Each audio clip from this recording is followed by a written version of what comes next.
مجھے بڑا فخر ہوتا ہے کہ کل کی تاریخ میں جب ضرورت پڑی تھی مکے اور مدینے میں تو سلمان فارسی خاموشی سے سن نہیں رہے تھے، رسول اللہ کی ناموس پر پہرا دے رہے تھے۔ کل سلمان فارسی نے پہرا دیا تھا، آج سلمان اظہری پہرا دے رہے ہیں۔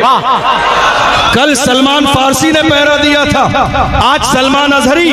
ہو سکتا ہے کسی کا ہزار اختلاف ہو سکتا ہے اپنی جگہ، کوئی یاد رکھیے گا حضور کی ناموس پہ پہرا دینے والا ہمارے لیے ہیرو ہے۔ ہم اس کی عزت بھی کرتے ہیں، قدر بھی کرتے ہیں، اس کے لیے کھڑے بھی ہوں گے، آواز بھی اٹھائیں گے۔ میری خاموشیوں سے تم کبھی دھوکہ نہ کھا جانا، محبت کی فضا میں بولنا ہم کو بھی آتا ہے۔ عزیزوں ہو چکے مایوس ہم دیوار زندہ سے قفس کی اللہ نعرہ تکبیر، نعرہ رسالت، نعرہ حیدری، مسلک اٹھیں گے بھی بولیں گے بھی، دبیں گے نہیں، ذرا زور سے دبیں گے نہیں، چھپیں گے نہیں، جھکیں گے نہیں، بات نہیں بدلیں گے، اس لیے کہ ہمارا ہیرو جرم کر کے نہیں، مصطفیٰ کی عزت پہ پہرا دے کے جیل میں گیا۔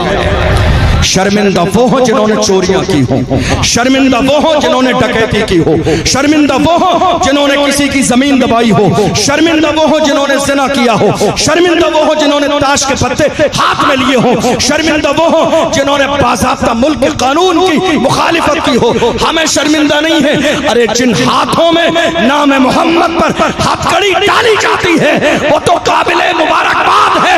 جاؤ جیل میں چلے جاؤ، یاد رکھا جائے گا۔ کوئی تھا علامہ فضل حق خیر آبادی کا غلام جو جیل میں بھی گیا تھا مگر مصطفیٰ کی ناموس پر پہرا دیتے ہوئے۔ ضرورت ہے اس بات کی، ضرورت ہے اس بات کی۔ آپ کو معلوم ہے سلمان صاحب جب پولیس اسٹیشن میں تھے تو بھیڑ بہت زیادہ بے قابو ہوئی۔ پرشاسن نے کہا کہ صاحب آپ مائک لے کے اعلان کر دیجئے، شاید آپ کی تو مانیں گے، آپ کے محبت میں آئے ہیں۔ تو جانتے انہوں نے کیا کہا؟ انہوں نے کہا پریشان مت ہوئیے، گھر جائیے، میں جرم کر کے نہیں آیا، مصطفیٰ کی ناموس پر پہرا دے کے آیا۔ مجھے کوئی غم اس بات کا نہیں ہے، اگر حضور کی محبت میں پوری زندگی بھی اگر جیل میں رہنا پڑے تو غلاموں کا مزاج یہی ہے، لحد میں عشق رخ شاہ کا داغ لے کے چلے، اندھیری رات سنی تھی چراغ لے کے چلے، تیرے غلاموں کا نقش قدم ہے راہ خدا، وہ کیا بہک سکے جو یہ سراغ لے کے چلے۔